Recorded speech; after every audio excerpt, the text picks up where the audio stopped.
Bonsoir à tous et bienvenue à ce nouveau numéro de l'entretien.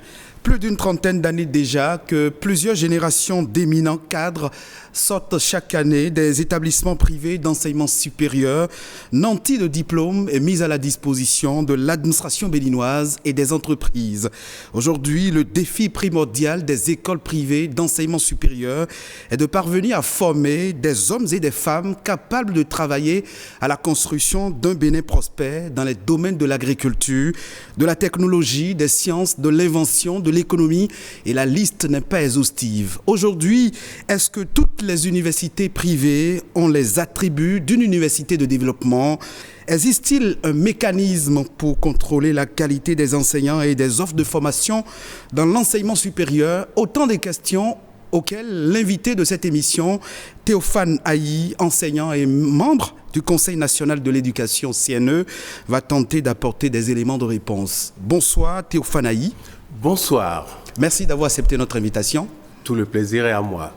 Vous êtes docteur ingénieur en électronique, membre du Conseil national de l'éducation, membre également du Conseil des investisseurs privés du Bénin.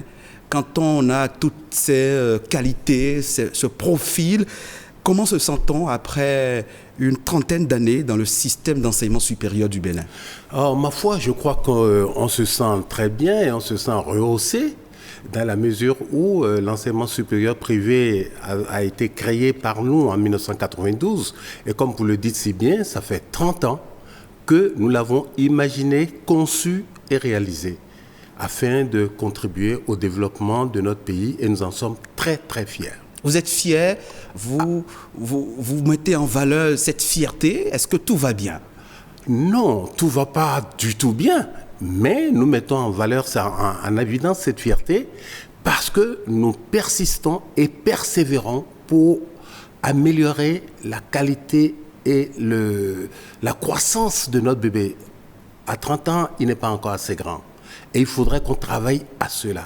Et toute la fierté qui nous anime depuis la création jusqu'ici nous amènera forcément à trouver des solutions idoines pour sa croissance et son futur développement. Comment se portent aujourd'hui les écoles privées d'enseignement supérieur? Je suis désolé de le dire, mais je dirais que nous avons eu un espoir il y a environ 4 ans, 5 ans, mais nous avons fait des avancées. Nous avons avancé au moins de 4 pas et reculé de 6. Et donc, je dirais que rien n'a été fait. Et nous sommes malheureusement à l'heure du bilan. Et il faudrait prendre des options pour pouvoir aller plus de l'avant, ne plus avancer et reculer. Quand vous dites qu'on a fait un pas, on a fait 4 pas en avant et 6 pas en arrière, ça voudra dire qu'il y a eu de difficultés, des problèmes qui persistent. Ah si, effectivement, il y a 4 ans, il y a 4 à 5 ans, le gouvernement actuel, enfin le gouvernement du nouveau départ, tout à fait, nous a dit qu'il fallait mettre de l'ordre au niveau de l'enseignement supérieur privé. Ce qui était vrai, parce qu'il y avait un peu trop de laisser-passer. À partir de ce moment, nous avons opté pour des réformes qui ont commencé par s'installer. Et à la date d'aujourd'hui, on constate malheureusement que nous reculons et que ces réformes n'ont pratiquement pas abouti. Je suis désolé de le dire, mais c'est l'heure de le dire pour que nous puissions corriger les tirs. Vous parlez de réforme, vous parlez concrètement de quoi? Alors, le gouvernement du nouveau départ a constaté qu'avec la co-signature, les diplômes n'étaient pas trop crédibles. Et nous-mêmes, nous étions à la recherche d'une certaine crédibilité pour notre enseignement. Et cette recherche est passée justement par plusieurs solutions, dont la co-signature. Mais la co-signature ne se contrôlait pas très très bien. Et donc, on imaginait qu'il y avait des gens qui n'allaient pas à l'école et qui avaient des diplômes co-signés. Et donc, le gouvernement d'alors, de 2016, a dit « Nous n'allons pas continuer par donner notre aval à des diplômes que nous ne contrôlons pas. » Pour cela, première solution, allons aux examens nationaux, supprimons la co-signature. Et si je ne m'arrête que là, pour dire qu'à la date d'aujourd'hui, il y a encore une édition de co-signature qui est en cours à la date d'aujourd'hui, je dis que je recule. Et je recule sincèrement. Parce que le même gouvernement qui a dit que nous n'avançons pas et que les diplômes ce sont de faux diplômes et qu'il faudrait le corriger, on ne peut pas accepter l'existence des examens nationaux qui deviennent pérennes à côté encore d'une résurrection d'une conscienture qui t'a fait comprendre que cette conscienture, c'est pour racheter ceux qui n'en étaient pas informés. Et quand vous parlez de conscienture, d'abord, quels sont les avantages de la conscienture? En réalité, la conscienture était que nous donnons toute la formation et nous signons le diplôme et le ministère sous tutelle, donc de notre ministère de tutelle, était habilité à contrôler un certain nombre de choses, y compris les soutenances, avant de co-signer le diplôme avec nous. Mais les contrôles de connaissances n'étaient pas contrôlés. Chaque établissement faisait ses contrôles de connaissances. Nous n'avions pas eu en son temps une exploitation de bases, des bases de données d'enregistrement de nos étudiants, si bien que des gens pouvaient sortir de nulle part et rentrer dans certaines écoles qui n'étaient pas sérieuses et faire signer leur diplôme alors qu'ils n'en ont fait qu'un an ou deux. 2 ans. Est-ce que vous voyez? Donc à partir de ce moment-là, on dit on met fin à ça. Et on commence alors l'examen national. Tout à fait. Et l'examen national qui doit aussi faire transparaître d'abord le cursus réel de l'étudiant. D'accord? Les 6 semestres bien passés, avec les relevés que nous envoyons à l'ADEC. Oui. Et l'examen qui se compose de 3 épreuves, mais des épreuves composées qui ont plusieurs matières. Tout est respecté? Tout est respecté pour le moment. Tout est très bien respecté, surtout au niveau du déroulement de l'examen. Si tout n'était pas respecté, je crois que je me serais arraché les cheveux, même si j'en avais plus beaucoup. Dites-nous, monsieur Ayi, est-ce que toutes les universités privées du Bénin ont les attributs d'une université de développement? Alors, les attributs d'une université de développement, je dirais non. Parce que pour être université de développement, il faudrait déjà avoir la bonne gouvernance administrative, la bonne gouvernance financière, la bonne gouvernance académique, plus les fonctions de l'université et, en plus de tout ceci, être réellement université de développement, c'est assurer indéniablement la qualité professionnelle des produits de son système. Et quand vous parlez de qualité des produits de son système, quelle appréciation faites-vous de la qualité de la formation dans nos établissements privés? Dans certains établissements privés, la qualité, elle est bonne. Et c'est en cela que les examens nationaux prouvent que certains sont toujours à la pointe des résultats. Donc, c'est déjà un acquis et ces résultats-là ne dépendent pas de nous. Ça dépend donc d'une organisation ministérielle qui essaye de trier. Ce que nous regrettons, c'est que bonne publicité n'est pas faite des résultats pour le moment pour qu'on sache qui est qui. Et ça, c'est regrettable. Néanmoins, les choses sont tellement bien faites que quand vous arrivez à l'examen, vous allez avoir de très bons résultats et c'est des résultats publiables et qui prouvent que vous en faites, vous assurez votre fonction de bon formateur. Attention. Former un cadre pour réussir à l'examen n'est pas forcément former le cadre pour être bon travailleur dans les entreprises ni dans les sociétés. Exactement. Et c'est là seulement que tout le problème se pose. Avant d'évoquer ce problème dont vous parlez et qui met l'accent sur la qualité de la formation que nous donnons, est-ce que nous allons continuer la formation classique ou aller vers la formation professionnelle, sortie des hommes et des femmes capables de participer à la construction de ce pays? Ma réponse est oui tout de suite. Oui, pourquoi? Je vais vous donner plusieurs exemples ou plusieurs raisons. Déjà, imaginez-vous au Bénin, personne ne le sait, mais je le rappelle pour le plaisir, je suis celui qui, avec l'IETEB de Boycon, a créé les bacs F1, F2, F3, en tant que privé. Donc, nous sommes conscients de la formation professionnelle industrielle. Déjà, c'est déjà un acquis. Deuxièmement, la formation professionnelle, on est obligé d'y arriver et de former les cadres, même anciens de gestion. On peut faire des formations professionnelles, mais former des cadres bien repus à la tâche qui pourront alors apporter un plus à la société, aux sociétés qui les emploient. À partir de ce moment, lorsque vous formez un cadre, par exemple en comptabilité, et qui va être recruté par une société XY, et ce cadre est en mesure, sortant de l'école, remplir les fiches d'impôt, les fiches de déclaration, vous faites donc du professionnel. Et c'est à ça que nous nous attelons, pour faire donc du professionnel. Donc on peut faire du professionnel un peu partout. Vous faites du marketing. Et le produit que vous formez ne peut pas se mettre en scène pour dire « je veux vendre ceci et je peux vendre cela ». Il est encore là dans ces cahiers. Là, ça ne marche pas. Nous allons parler de la vision qui est celle du chef de l'État pour l'enseignement supérieur. Cette vision dont le chef de l'État en parle à toutes les occasions possibles pour montrer sa bonne foi, sa volonté de transformer le système éducatif béninois.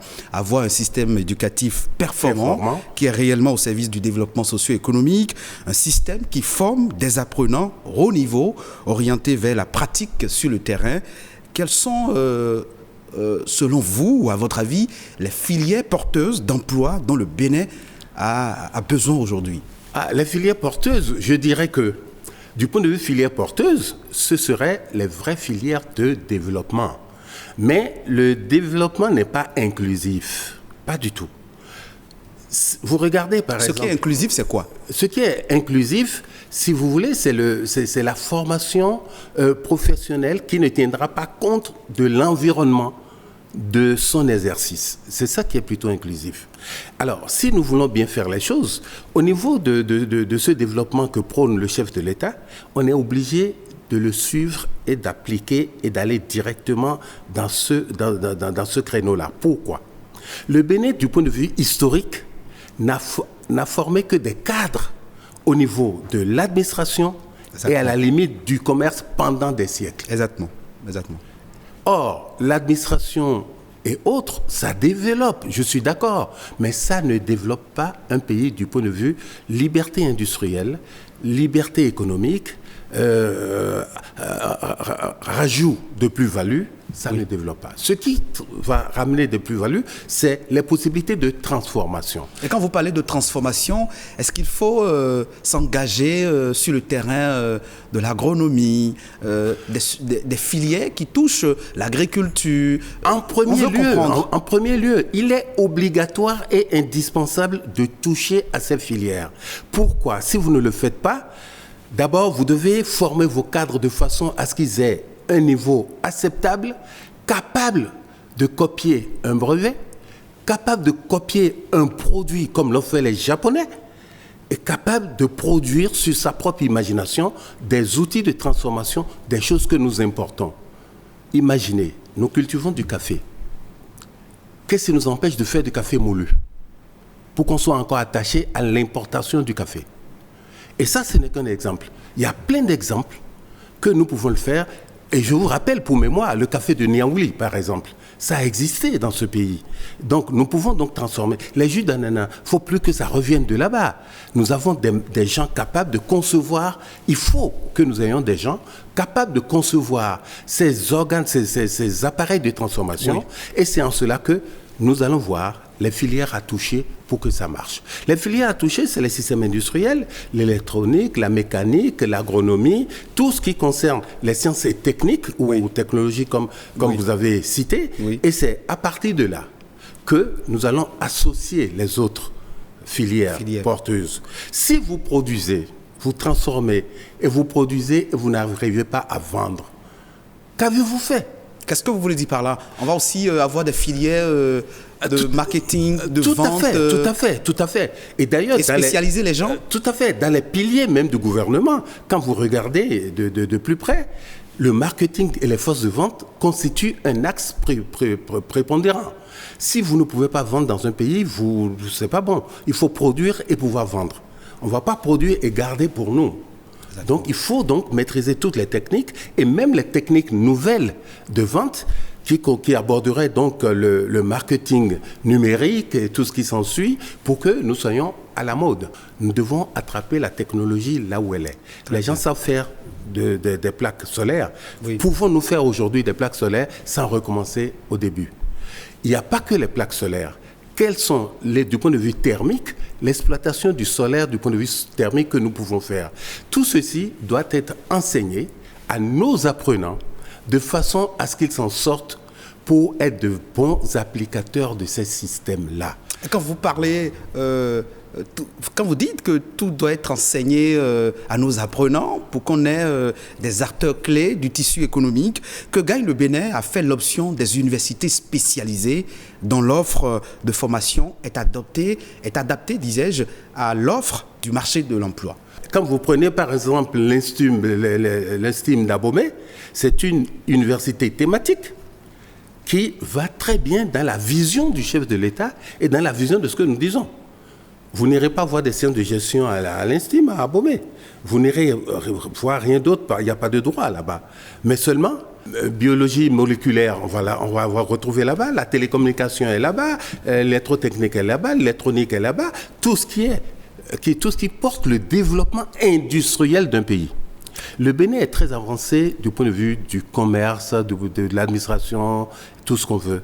Mais le développement industriel, nous sommes en retard. Et nous sommes obligés de nous coller au wagon mondial pour pouvoir aller plus loin. Et là, l'autre terme, si vous voulez, et c'est ce que dit le gouvernement. Lorsque vous prenez, par exemple, les voitures, les nouvelles voitures qui arrivent, les voitures d'occasion ne nous demandent pas leur autorisation avant de venir au Bénin. Vous avez une 4x4 Highlander, par exemple, elle est bourrée d'électronique. Oui. On ne vous demande pas si vos réparateurs sont des électriciens auto ou non. D'où la formation. D'où la formation. Et là, ça va être ce que nous appelons, nous, à l'UATM Gaza Formation, ce serait alors ce que nous appelons la formation à la carte. Vous avez fait peut-être des études plus ou moins classiques en technologie, mais qu'est-ce que vous savez faire ? Pouvez-vous prendre un banc d'essai et diagnostiquer une panne sur une voiture? Vous avez des climatiseurs. Pouvez-vous les réparer tout au moins après 3 ans de formation professionnelle? Qu'est-ce que vous pouvez faire? Pouvez-vous installer l'électricité à la maison au point de faire du domotique? Je crois que c'est beaucoup de questions que vous nous posez. Et là, il se posera encore d'autres questions. Quel corps enseignant pour pouvoir enseigner tout ça? Et quand vous parlez quel corps enseignant pour pouvoir enseigner tout ça, vous évoquez un autre aspect de notre entretien. Le chef de l'État pense de plus en plus à un système d'enseignement supérieur qui respecte les normes dans la matière. Est-ce que, la question que je voudrais vous poser, est-ce que le système d'enseignement supérieur a-t-il aujourd'hui besoin d'un fichier? Est-ce que nous avons besoin d'un fichier d'aspirants au métier de l'enseignement supérieur? Absolument. Un fichier d'aspirants au métier de l'enseignement supérieur, et même lesquels enseignants doivent se faire qualifier. Se faire qualifier par double questionnaire. Un genre de questionnaire adressé à l'endroit des apprenants qui évaluent l'enseignant. Et l'autre questionnaire adressé par des spécialistes compétents de sa matière pour évaluer sa façon de transmettre et ce qu'il connaît. Vous êtes d'accord avec le chef de l'État tout à fait. Qui veut s'engager dans cette dynamique, cette réforme? C'est même obligatoire de le faire. C'est obligatoire de le faire.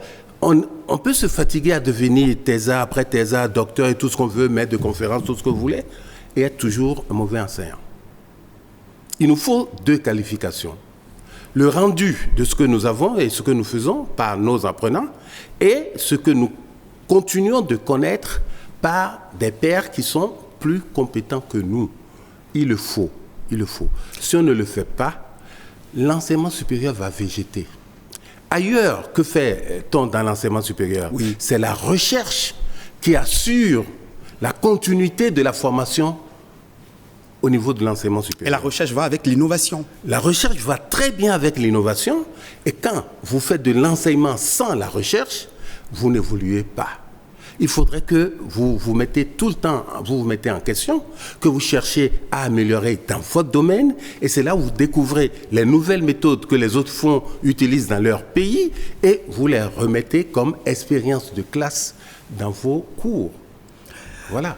Aujourd'hui, c'est une question qui revient de plus en plus. Existe-t-il un mécanisme pour contrôler la qualité des enseignants et des offres de formation dans nos universités privées? Ah oui, non, bon, il n'existe pas du tout, mais je crois qu'on va y arriver. Avec ce que dit le chef de l'État, on est obligé d'y arriver. Il faut, pour contrôler les offres de formation, il faut que nous allions vers les contrôles qualité. Et dans les contrôles qualité, il y a des procédures. Très bien. En premier lieu, quelle est l'université privée, par exemple, qui a son guide de règles de gestion? C'est-à-dire, je prends ce guide-là, je dis les examens à l'UATM Gaza Formation, voilà la procédure. Les profs proposent les épreuves, on récupère les épreuves à tel endroit, on assure donc la sécurité des épreuves. Qui est-ce qui va administrer les épreuves? Quand on ramasse les copies, qu'est-ce qu'on fait? Comment est-ce qu'on les corrige sous anonymat? Et ainsi de suite, ainsi de suite. Ça, c'est un exemple de règles de gestion appliquées aux examens. La procédure d'inscription a une règle de gestion appliquée à la procédure d'inscription. Je crois que vous êtes sur un terrain purement technique. Tout à fait, tout à fait. Vous êtes sur un terrain purement technique. Donc, voilà. À l'opérationnel, dites-nous, quel organe dispose-t-on aujourd'hui pour contrôler, respecter périodiquement les... Vous l'avez évoqué, c'est un mécanisme qui va prendre le temps, qu'il faut respecter. Que fait alors le Conseil national de l'éducation? Ah, là, je crois que je ne pourrais pas parler de ça, parce que je n'ai pas eu mandat pour parler de ce que fait le Conseil national de l'éducation. Je parle donc en tant que expert de fondé d'école. Vous êtes membre de ce conseil? Tout à fait. Mais membre du conseil de l'éducation, on a une obligation de réserve. Parce que c'est quand même l'organe suprême. Néanmoins,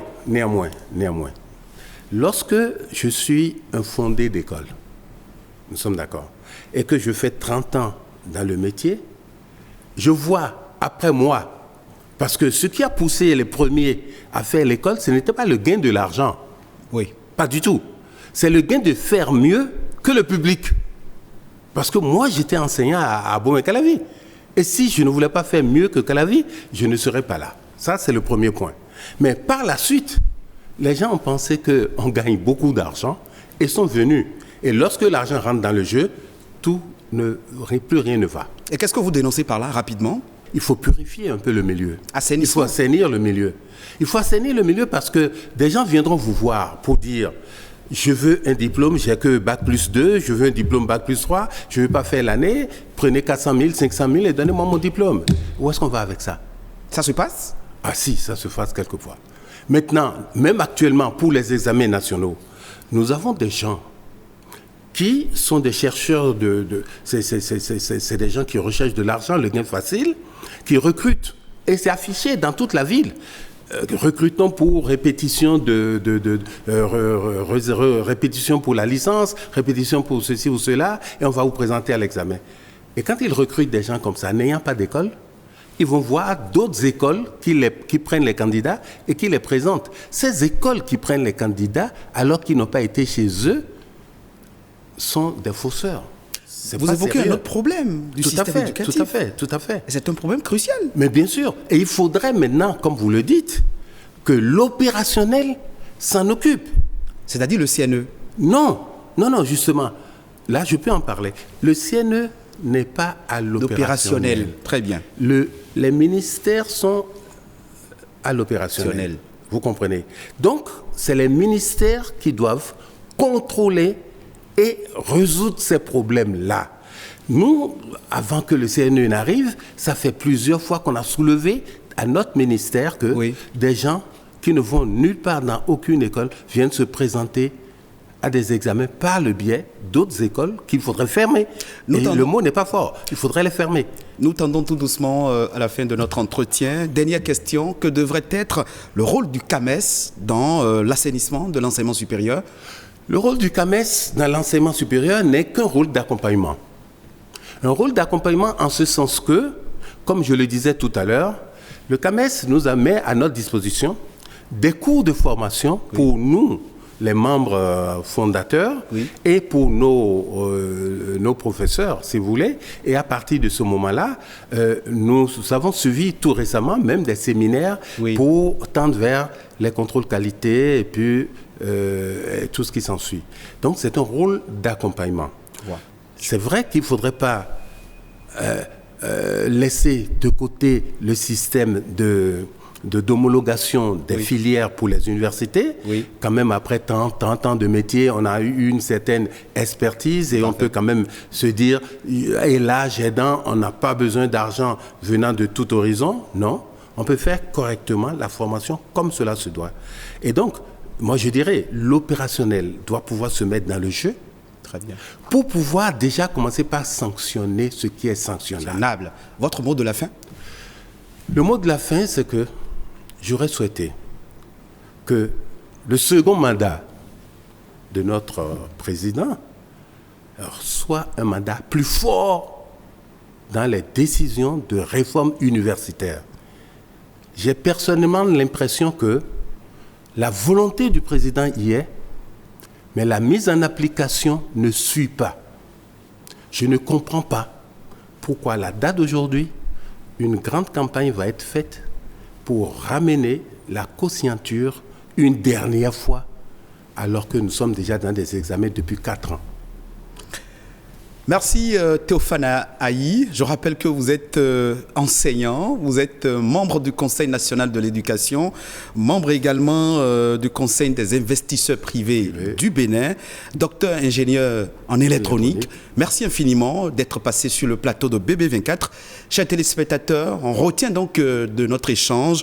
Point n'est besoin aujourd'hui de créer au Bénin des écoles privées d'enseignement supérieur en porte-à-faux avec les besoins économiques, mais plutôt des entités de formation universitaire privées financées par l'État, il faut le préciser, à qui il sera fait obligation de mettre sur le marché du travail des diplômés véritablement capables d'adopter ou d'opter pour l'auto-emploi, l'entrepreneuriat. Les futures réformes avec le nouveau gouvernement du président Patrice Talon dans ce secteur nous édifieront. Chers téléspectateurs, merci de nous avoir suivis. Retrouvez cette édition sur le site de l'ORTB, www.ortb.bj.